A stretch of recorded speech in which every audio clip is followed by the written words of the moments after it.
Voyons maintenant comment configurer une séquence d'emails à l'aide de la fonctionnalité d'automatisation. Commençons par l'automatisation, puis cliquons sur Créer. Nous pouvons partir de zéro ou utiliser l'un des modèles d'automatisation que MailerLite a préparé pour certains cas d'utilisation. Je vais commencer par zéro. Je vais nommer mon automatisation série d'emails de bienvenue. Puis je clique sur Commencer la création. Nous pouvons maintenant créer visuellement notre séquence d'emails. La première chose à faire est de définir un déclencheur qui activera la séquence pour un contact. Je vais donc définir le déclencheur lorsqu'un abonné rejoint un groupe. Puis je vais choisir ce groupe. Puis je clique sur Enregistrer. Notre déclencheur est maintenant configuré, ce qui signifie que chaque fois qu'un utilisateur rejoint le groupe Abonné YouTube de ma liste de diffusion, l'automatisation se lancera. Nous pouvons maintenant poursuivre la création de cette automatisation en cliquant sur l'icône plus. La première chose que je souhaite faire lorsqu'un utilisateur rejoint ce groupe est de lui envoyer un premier mail. Je sélectionne Email ici. Ensuite à droite, je peux configurer cet email. Le nom de l'email ne sera pas visible par vos contacts. Il est réservé à votre organisation. Je vais utiliser ce premier email de bienvenue pour envoyer aux utilisateurs l'e-book que je leur ai promis en échange de leur inscription à ma newsletter. Je dis bienvenue, puis j'ajoute leur nom. Voici votre e-book, il vient de Metix Media. J'utiliserai ensuite cet email pour leur envoyer l'email. Pour créer cet email, je clique simplement sur Créer un email. Je vais ensuite créer un nouvel email de toute pièce en utilisant l'éditeur de texte enrichi. J'ai terminé, je clique sur Modification terminée. Et voilà, cet email est désormais ajouté à l'automatisation. Ainsi, dès qu'un utilisateur s'inscrit sur ma page de destination et rejoint le groupe Abonné YouTube, l'automatisation se déclenche et il reçoit cet email.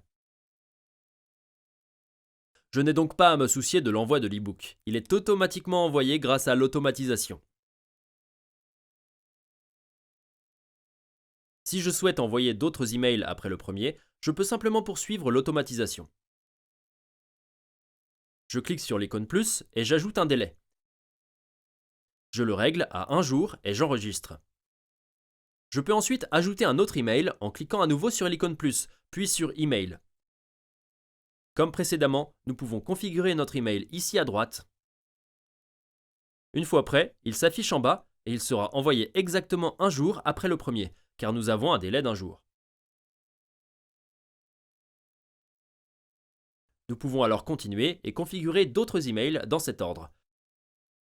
Par exemple, si vous avez un cours de 8 semaines et que vous envoyez chaque semaine le nouveau contenu, vous pouvez tout configurer une fois pour toutes dans la fonction automatisation.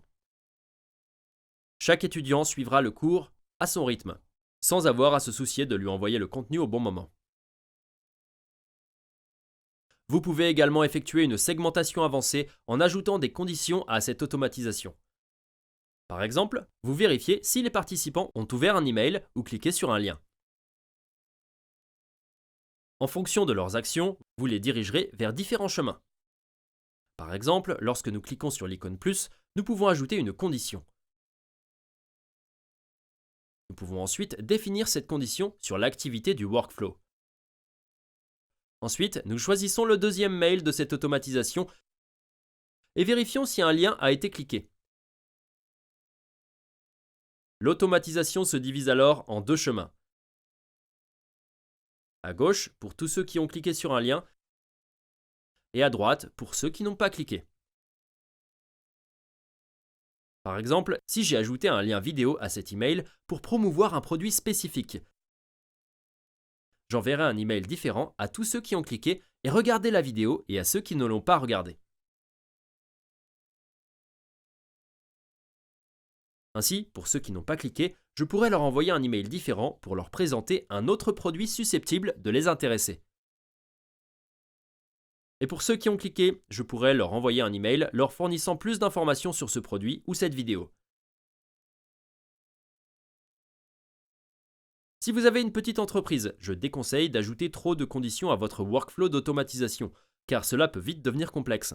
Cependant, c'est pratique d'avoir ces outils à portée de main.